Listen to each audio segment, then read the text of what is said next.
guys, so I'm finally on spring break. I'm back home in Houston right now, and this break I plan to make 3 videos for you guys. That includes the one you're watching right now. I plan to release one every week within the next couple of weeks, so that you guys will have something to watch when I'm back in school, busy to finish off the semester. So let's begin with a quick highlight of our road to becoming the IM champs for co-ed basketball. This semester it was really busy, but it was good to just get back on the court and just run around. Now that you're gone, my girl is cold, I've been up you. My girl is cold,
I've been up you.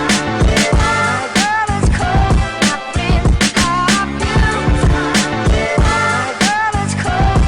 up you. My girl is cold, I've been up you. So now let's talk about gender.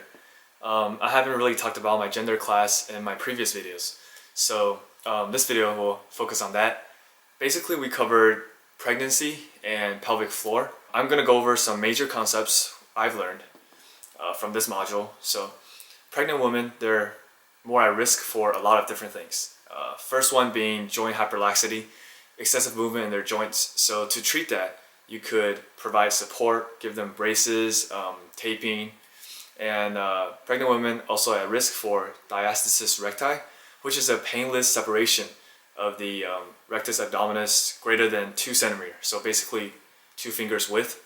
And we learn how to assess it, and you can also self-assess it.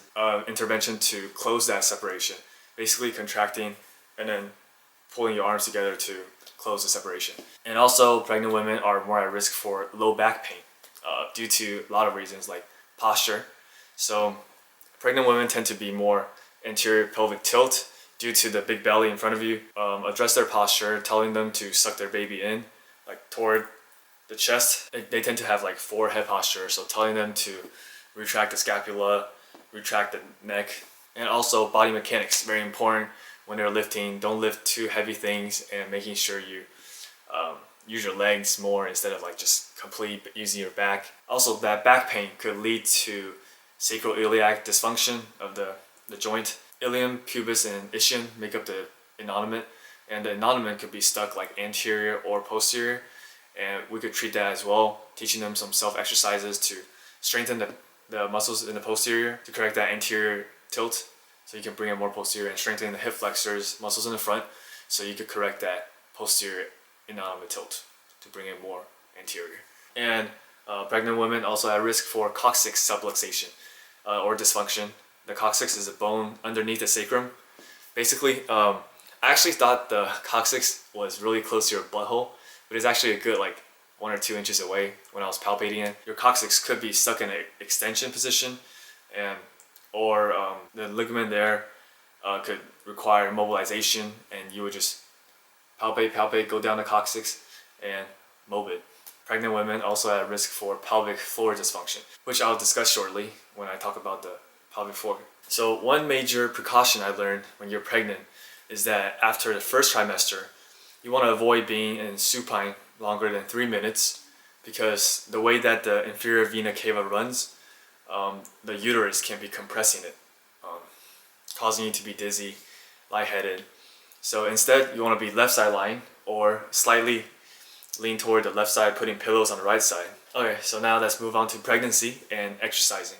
Basically, when you're pregnant, you're still able to do stretching exercises, strengthening exercises, just within normal limits, and maybe some modifications need to be made when you're doing those things. So important things to remember is always warm up, cool down, and don't hold your breath when you're doing exercises. And one of the major important thing to do is to strengthen your core stabilization exercises, like being on quadruped, alternating, extending your hand, your arm and legs, opposite side, switch. After pregnancy, you can do a series of exercises called the Solomon exercises. You can probably Google it.